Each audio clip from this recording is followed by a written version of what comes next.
দুই দিনে টানা বিক্ষোভ, সংঘাত ও রক্তপাতের পর থমথমে অবস্থা বিরাজ করেছে নেপালে। ৯ সেপ্টেম্বর মঙ্গলবার প্রধানমন্ত্রী কেপি শর্মা আলীর পদত্যাগের পরেও শান্ত হয়নি দেশটির পরিস্থিতি।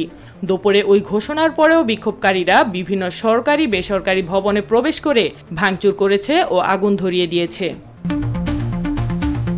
কাঠমান্ডু সহ নেপালের বিভিন্ন শহরে টানা সহিংস বিক্ষোভের মধ্যে মঙ্গলবার সংসদ ভবনে আগুন ধরিয়ে দিয়েছে বিক্ষুব্ধ জনতা।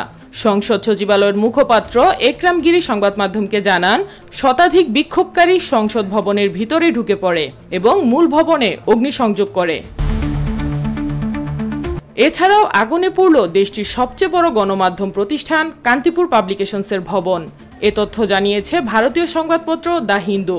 অগ্নিসংযোগের পর বন্ধ হয়ে যায় দ্য কাঠমান্ডু পোস্টের ওয়েবসাইট। রাজধানীর দল্লু এলাকায় সাবেক প্রধানমন্ত্রী ঝলানাথ খলানের বাড়িতে আগুন ধরিয়ে দিলে প্রাণ হারান তার স্ত্রী রাজ্যলক্ষ্মী চিত্রকার। পারিবারিক সূত্রে জানা গেছে, বাড়ির ভিতরে আটকে পড়া অবস্থায় গুরুতর দগ্ধ হন তিনি।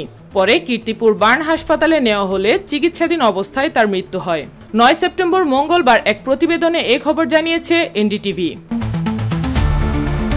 এখানেই শেষ নয়, দেশটির কাস্কি জেলার পুলিশ জানিয়েছে বিক্ষোভকারীরা কারাগারে প্রবেশ করলে ৭৭৩ জন বন্দী সেখান থেকে পালিয়ে গেছে।